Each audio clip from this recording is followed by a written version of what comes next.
Any careful researcher or reader, who takes the time to study the facts, the literary sources, arguments and evidence, must renounce the dogmatic belief that William Shakspere of Stratford is identical to the author associated with the London theatre.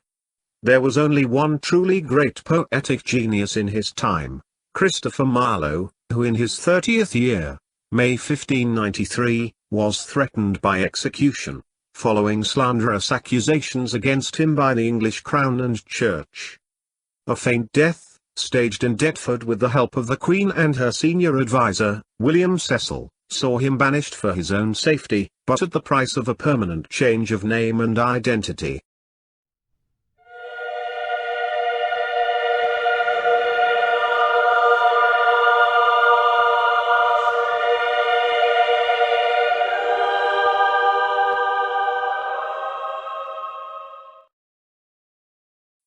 This thesis, followed by the continuance of his writing under multiple masking pseudonyms, including Shakespeare, is valid, not merely hypothetical. We reach it with a high degree of certainty. It eventually should end the bizarre and historically unique authorship debate.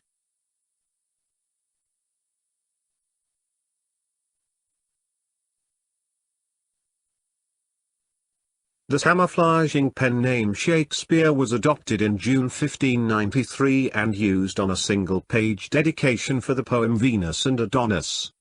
2 weeks after Marlowe's body was allegedly buried in St. Nicholas Churchyard, on the edge of Greenwich and Deptford. The 7th edition, Quarto 7 in 1602, of Venus and Adonis, contained a remarkable emblem inscription, "I live to die, I die to live."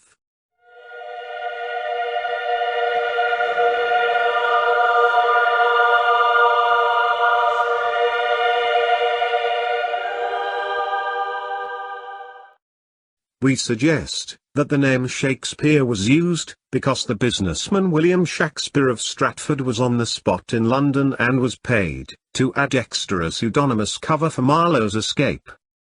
His evocative masking name, Shakespeare, bought silence and a future gravesite to ensure the survival of the deadly threatened poet genius.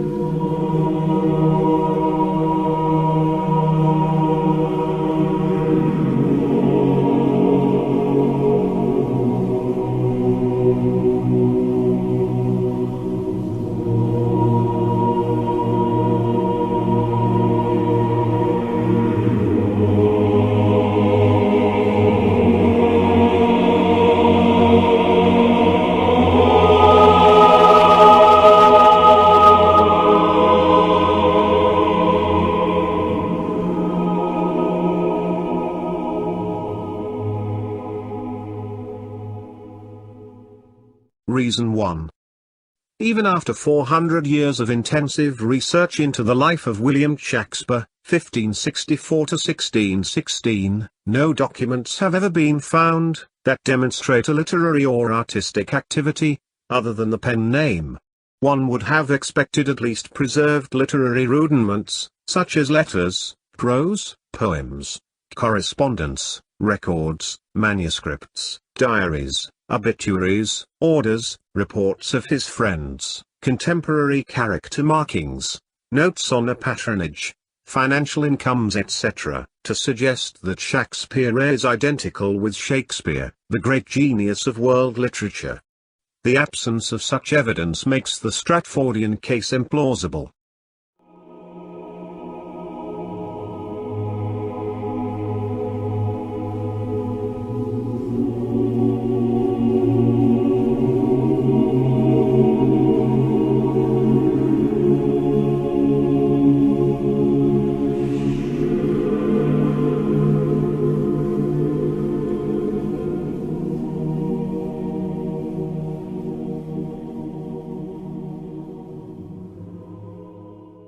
Shakespeare and Marlowe, born only 2 months apart, in 1564, never met in London.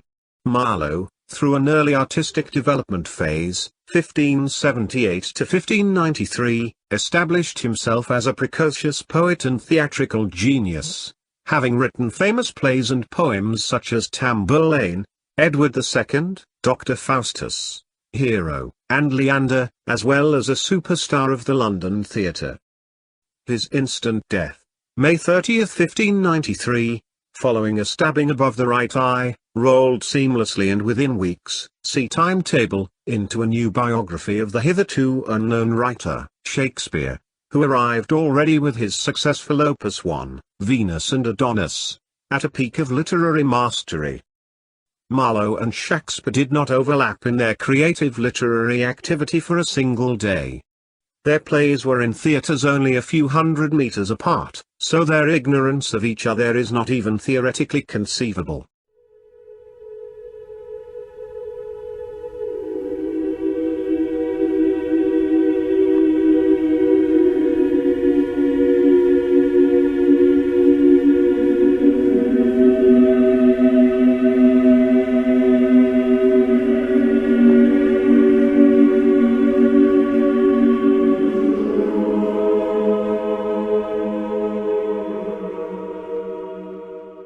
Reason 3.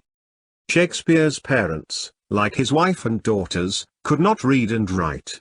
It is inconceivable that a poet with some of the most impressive linguistic capabilities in history, would leave no sign, or imprinting of early intellectual achievement, nor that he left his daughters, Judith and Susanna, as illiterate Stratford residents, unable to read their father's plays and poems.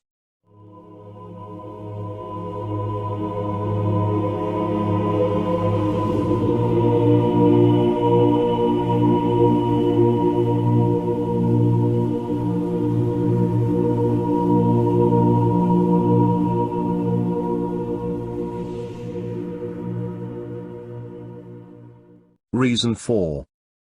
It is said that the universal genius acquired his prodigious gifts and learning in the local grammar school, in a town of some 1,500 inhabitants.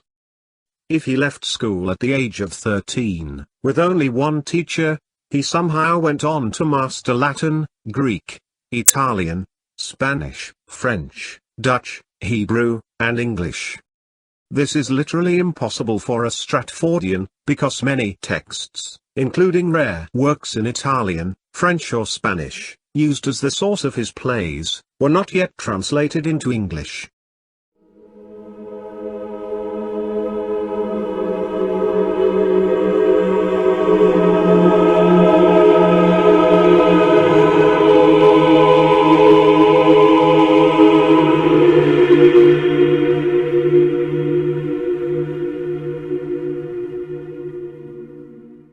Virtually all biographers and critics describe Marlowe as the most important literary and influential intellectual predecessor, forerunner, or pioneer for William Shakespeare. But how, with two persons of the same age, can one be termed the predecessor of the other?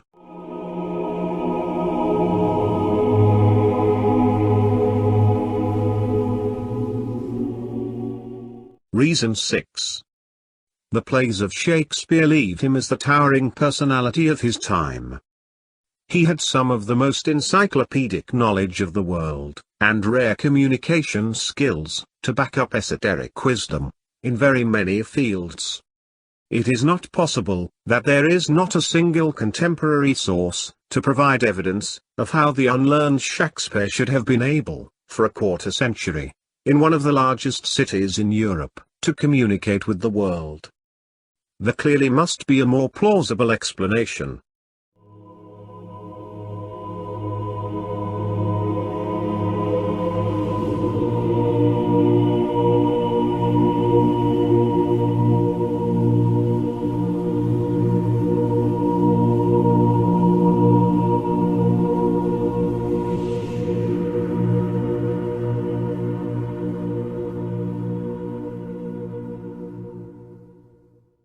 Reason 7.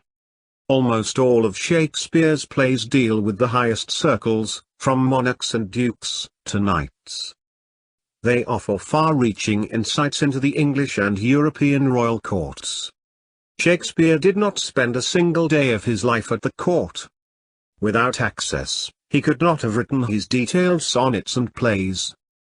This fact alone excludes Shakspere of Stratford as the author of the works. And this is more than a probability. It borders on certainty.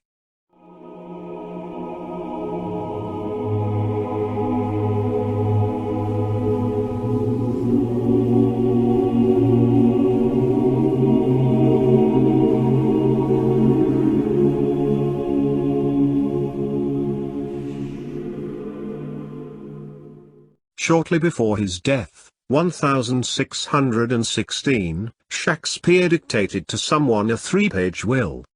He did not mention any literary legacy or testimony, for example documents, books, manuscript, etc.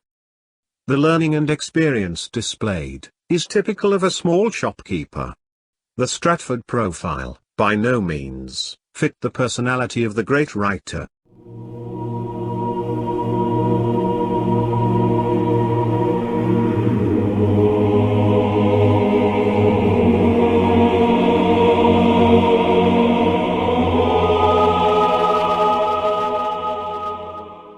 Reason 9. Shakespeare's death in 1616 was a non-event for local and distant observers. There were no eulogies describing him as the greatest poet of his age. No one noticed his death, lamented his passing, or praised him as a literary talent.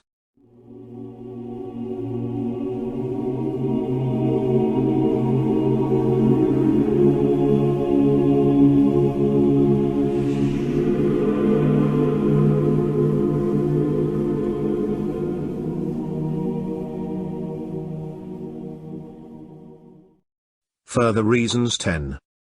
A much longer list of similar strong arguments, such as handwriting, sonnets, theatrical career, first folio, grave monument, traveling in Europe etc., could be drawn up. But let's stop here. The facts and arguments mentioned here help to trigger a lasting doubt on Shakespeare and a search for a more plausible author. Over time, 3 serious candidates emerged. In the second half of the 19th century, Francis Bacon, then at the beginning of the 20th century, Edward de Vere, Earl of Oxford, and finally Christopher Marlowe. For all 3 candidates, weighty counter-arguments remained. Francis Bacon was a gifted philosopher, politician and lawyer, but in his lifetime not a dramatic poet and artist. Edward de Vere wrote verses and was descended from the high aristocracy, the social environment in several Shakespeare plays, but he died too early, 1604, and was not recognized in his lifetime as a dramatist, let alone a genius. Christopher Marlowe was the poetic and dramatic genius par excellence, but he died too early. Assumptions about his personality can be maintained up to this day, but they do not alter the fact that he disappeared from history on June 1, 1593 in Deptford, and an even more ingenious poet of the same age followed within weeks. So, why Marlowe became Shakespeare? In May 1593, Marlowe, the poet and playwright star of the London stage, was denounced because of alleged literary involvement in seditious placards, the Dutch libels, signed only by Tamburlaine, and for distribution and possession of heretical and atheistic writings. He received a subpoena, facing possible death. His imprisonment, torture and execution could be averted only by the support of the leading statesman, William Cecil, Lord Burghley. As acting head of the Secret Service following the death of Francis Walsingham, Marlowe was secretly in his service. He had to be declared dead by a coroner's inquest, and his identity had to be erased. His talent, however, could continue through the pseudonym Shakespeare, a posthumous closure of the Deptford plot.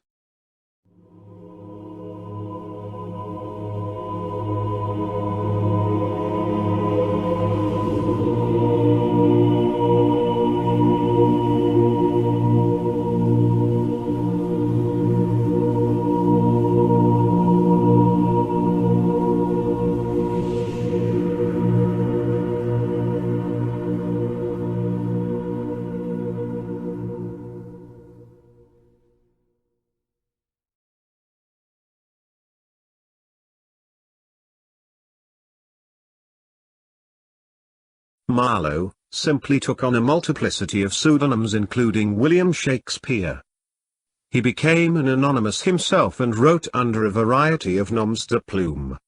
His survival and his anon publications were coupled with a permanent loss of his identity, not least for safety.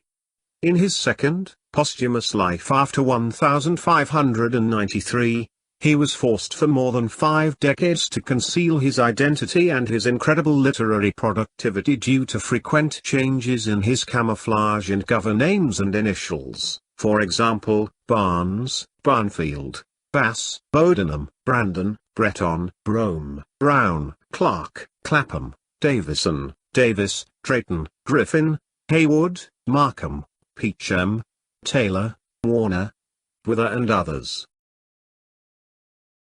This viable hypothesis, supported by literary texts and contexts beyond belief, can detect most of the reasons for the centuries-old, seemingly intractable problem of Shakespearean authorship. But it inevitably must exceed the imagination of uninformed ignorance, or biased experts. Only those who see through the complexity of the processes and recognize that the only existing genius had to suffer from a splitting of identity, can comprehend and be aware of the bizarre, consciously produced equation, Shakespeare equals Shakespeare.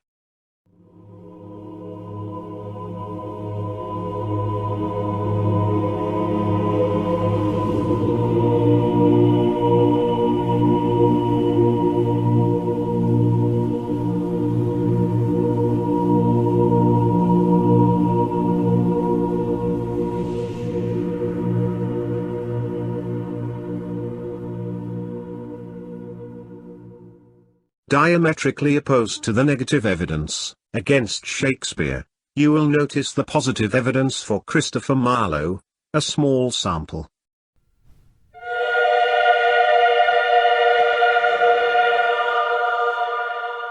First, because of his outstanding talent and genius, Marlowe received a scholarship for the King's School in Canterbury and a 6-year scholarship at Corpus Christi College, Cambridge University, 1580 to 1586, completing his Master of Arts. About half of his studies in Cambridge he was absent, frequently on the European mainland. Second, Marlowe moved in the highest circles of the English court and society, such as William Cecil, Francis, and Thomas Walsingham, the Earl of Essex, Anthony Bacon, Mary Sidney among many others.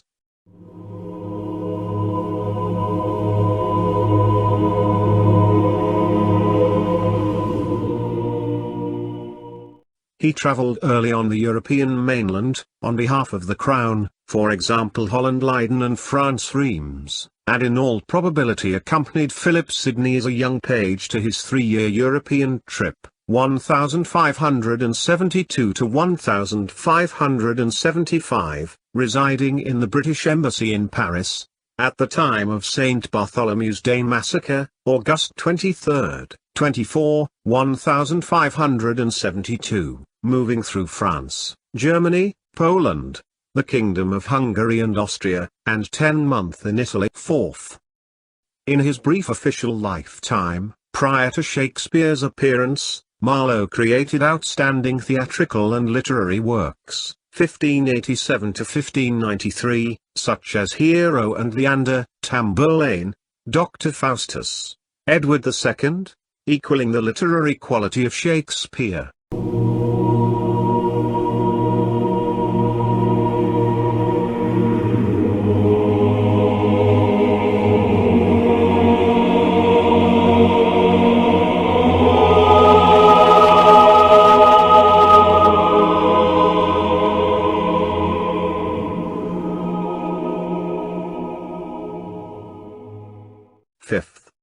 Marlowe must be recognized as the first English author to develop the full potential of blank verse, and made this the dominant form of verse in the English drama of the Elizabethan age. Why this was done by Marlowe, of the same age as Shakespeare, and not by the great Shakespeare himself? Does that really make sense?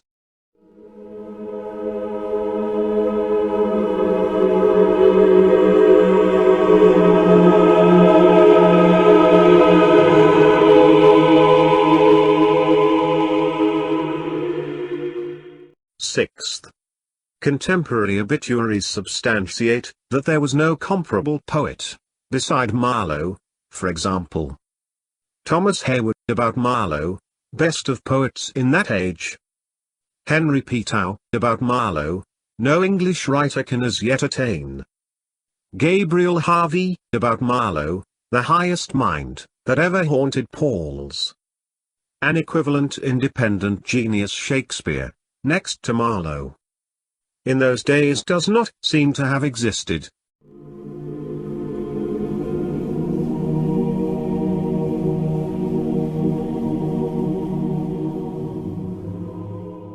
Seventh.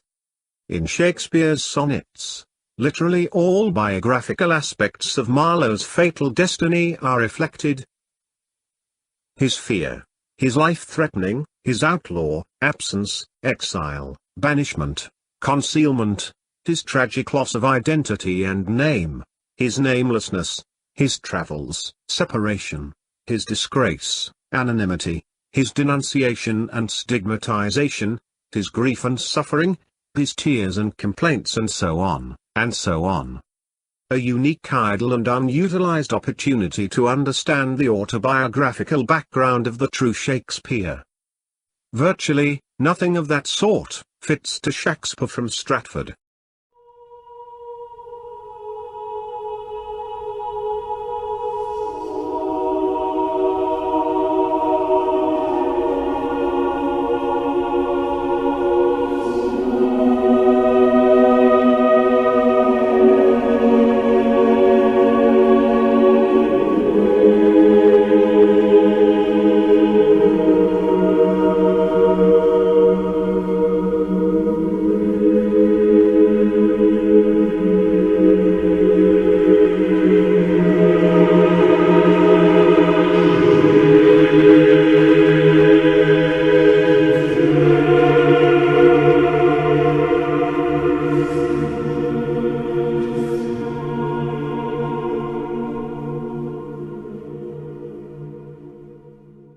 Because of an overwhelming number of significant textual and contextual parallels between Marlowe's own works and Shakespeare's plays, Marlowe's works can, and should be, identified as the early part of Shakespeare's works. Regard a single example, out of many. Consider that within 12 months, 1593 to 1594, Marlowe in Hero and Leander, and Shakespeare in Lucrece, used a very similar literary metaphor of the ivory female breast, comparing it with two halves of an azure, blue globe. Marlowe's text, registered in 1593, appeared in print only in 1598. This, by no means, can have occurred purely accidental. How Shakespeare in 1594 could already have known about this rare unpublished metaphor.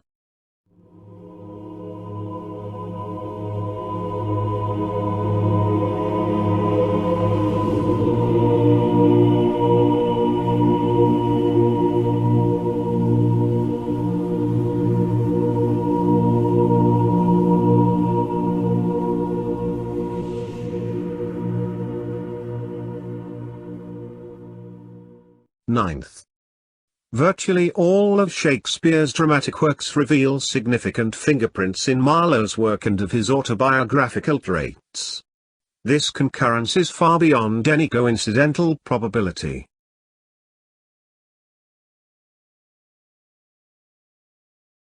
The statistically significant increase of the use of enjambments and feminine endings, plotted against estimated time of play creation, distinguishes the plays of Marlowe from later plays, written under the name Shakespeare, strongly supporting the idea of a remarkable, uninterrupted maturation or ripening process of a single author.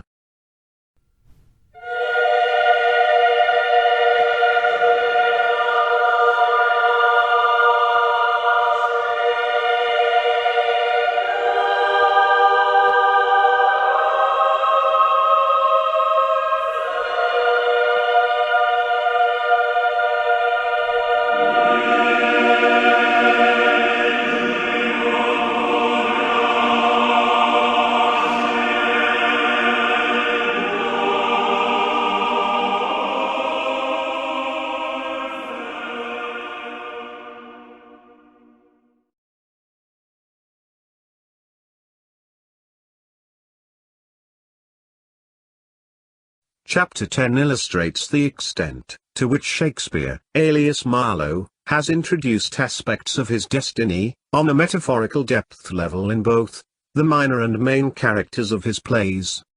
Significant passages or scenes of Shakespeare's plays.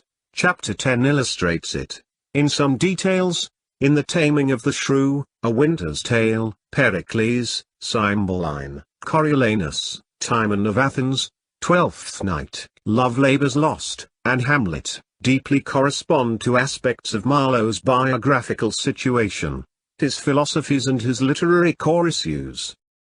This autobiographical context literally cannot be recognized as long as it goes unnoticed, that Marlowe and Shakespeare are the same person. But as soon as this becomes apparent, it is hardly possible to get rid of it again.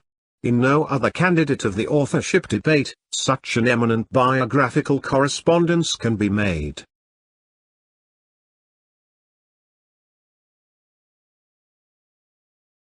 Unique textual and contextual significances, and texts of allegedly distinct authors of many book genres can be identified as literary works out of the second life of Marlowe, under a quite unimaginable number of feigned identities, pen names, pseudonyms or initials, including Shakespeare. Let's regard in this last part of the video a few examples of books and presumed independent authors of Marlowe's second life, related to his first years in secret.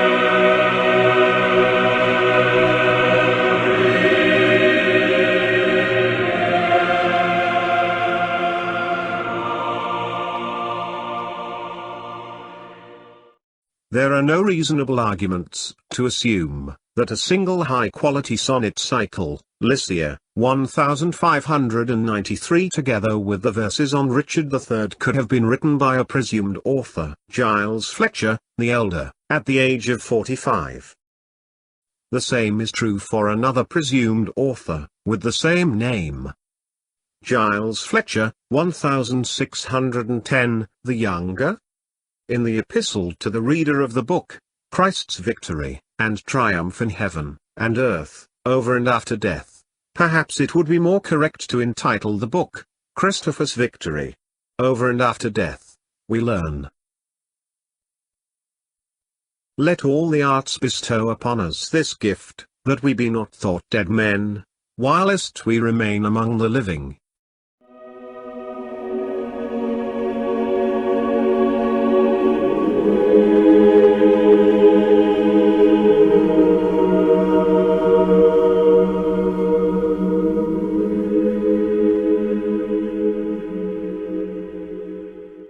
in Cynthia, 1595, a yet unknown poet, Richard Barnfield, reveals to his courteous gentleman readers, that his first two poems, The Affectionate Shepherd, and Cynthia, in reality are not his two first literary fruits. He will not deny it, having been already the author of two previous well-known books. In all probability, the author refers to his previous two first fruits under another of his pen names, of Shakespeare, Venus and Adonis and Lucrece.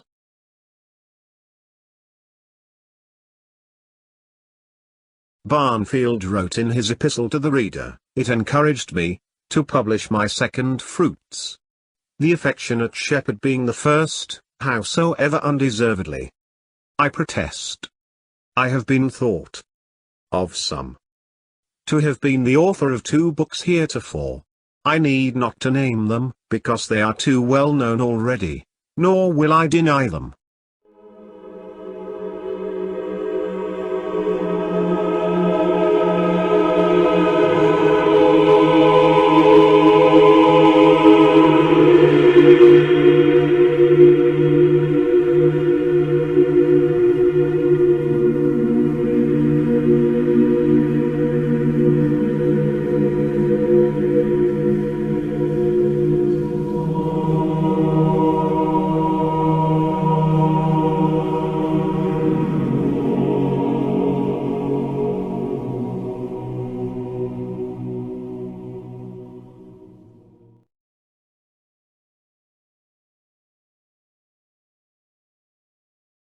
In 1594 a yet unknown author, Michael Drayton, composed a high-profile historical poem on Piers Gaveston, 290, 6-line verses, describing, on a surface level, the life and fate of Gaveston, as the first Earl of Cornwall. Consider, that in Marlowe's play Edward II, in the evocative figure of Gaveston, Marlowe introduced himself, intensively without any doubt. The play was entered into the Stationers' Register 5 weeks after Marlowe's official death and published in 1594, the same year as Drayton's poem Piers Gaveston.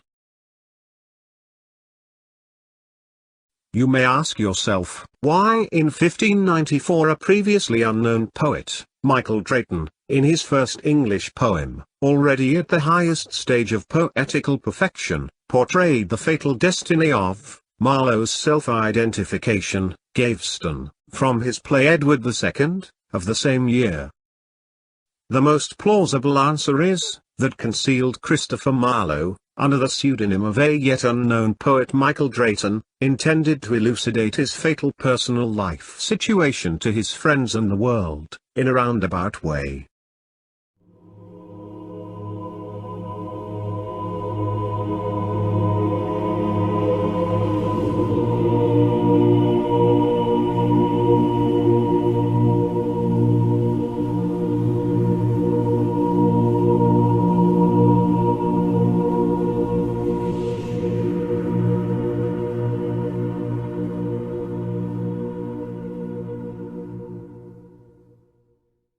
Foul sleep god Morpheus, curtains up the light, and shuts my fame in everlasting night. My name and fame, they seek to scandalize, and root the same from all posterities. Thus, do I change my habit and my name. From place to place I pass unknown of any. But swift report so far had spread my fame. I hear my life and youth, controlled of many. The boozing Flemings in their boisterous tongue, still talking on me, as I pass along. Accursed to die, forbidden to be slain. A vagabond, and wandering still abroad. In Flanders thus, I travel all alone. Still seeking rest, yet ever finding none. I now embark me in a Flemish hoy, disguised in the habit of muff, attended thus, with neither man nor boy, but on my back a little bag of stuff, like to a soldier, that in camp of late had been employed in service with the state.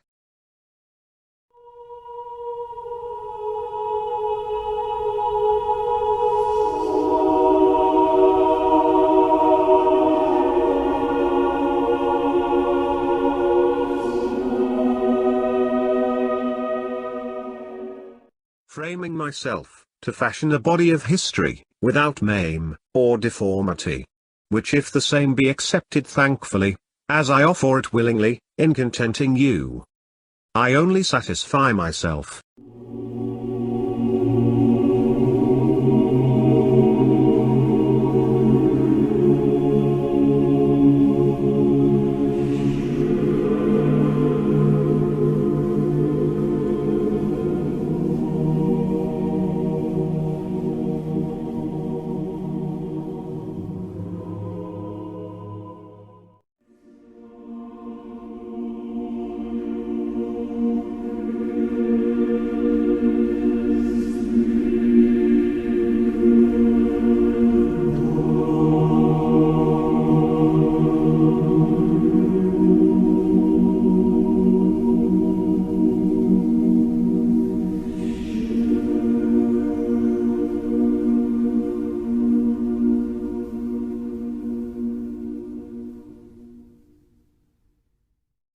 A viso is an allegoric poetic pun, or a dialectic satire, between the author and the muse of his sudden invisibility. A viso equals no more seen. We learn more about the cause of the author's sudden disappearance. Will obeyed the advice of others, to dive down forever.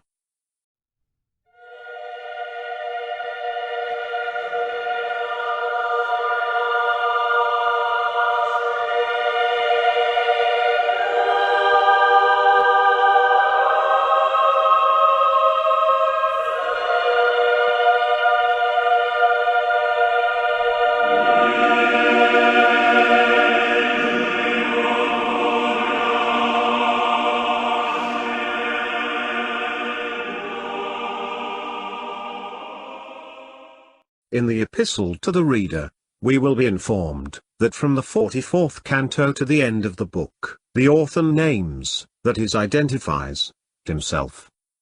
In Canto 44 of Avisa you learn, that the author H.W. was suddenly infected with the contagion of a fantastical fit, that is, his new name suddenly fitted another person. At the first sight of A, that is of his muse's non-visibility, he pined a while in secret grief, but at length was not any longer able to endure the burning heat of so fervent a humour, bewrayed, that is revealed the secret of his disease unto W.S. William Shakspere.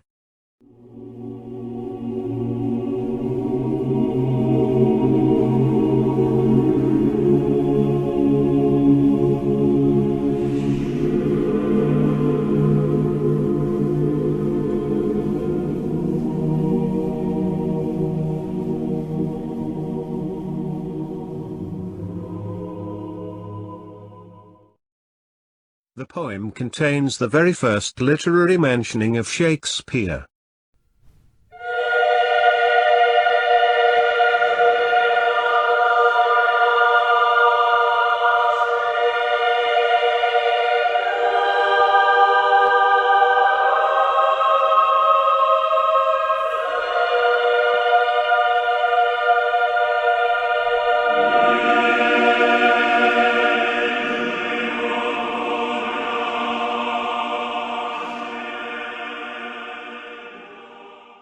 In Bartholomew Griffin's sonnet cycle Fidessa, 1596, exceptional autobiographical references to Marlowe, all over the 62 poems can hardly be overlooked. It is conspicuous, that no other work has been published by this virtually untraceable author. There is only one logical conclusion. Griffin must have been a literary pseudonym of Marlowe. Listen to Sonnet 53.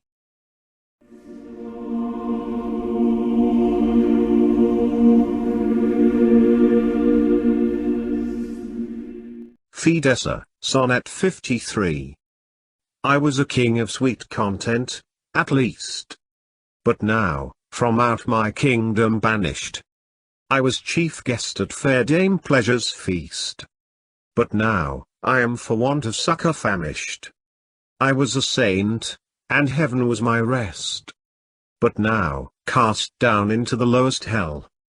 Vile caitiffs may not live amongst the blessed, nor blessed men mongst cursed caitiffs dwell. Thus, am I made an exile of a king? Thus, choice of meats to want of food is changed. Thus, heaven's loss doth hellish torments bring. Self-crosses make me from myself estranged. Yet, am I still the same, but made another? Then not the same, alas! I am no other.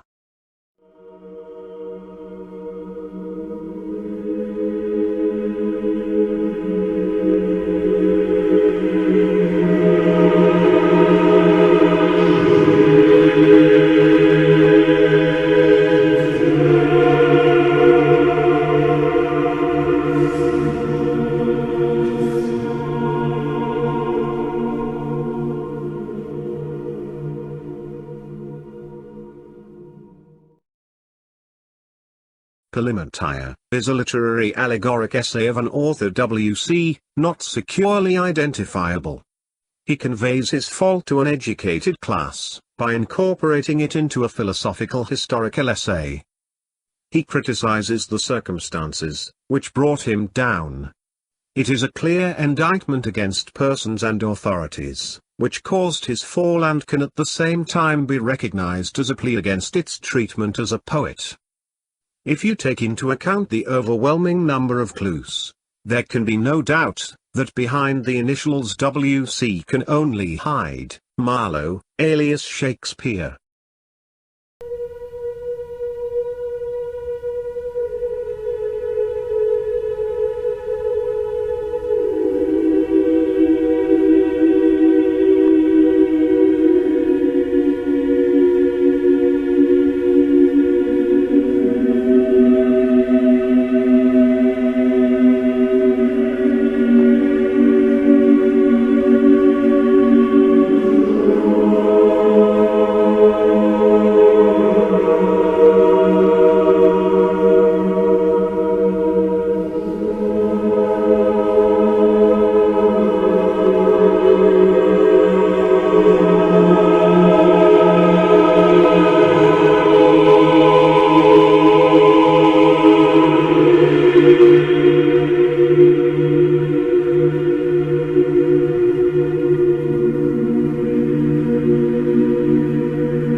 It is suspicious that the last sentence in chapter 25 of The Theatre of God's Judgment, entitled On Epicures and Atheists, in 1597, which historically for the first time offers a somewhat detailed but ridiculous report on Marlowe's death, he stabbed his own dagger into his own head, ends with the possibility of, never openly discussed, of Marlowe's survival. And so that abominable sin, which so flourished amongst men of greatest name, might either be quite extinguished, and tooted out, or at least smoothed, and kept under, that it durst not show it head any more in the world's eye,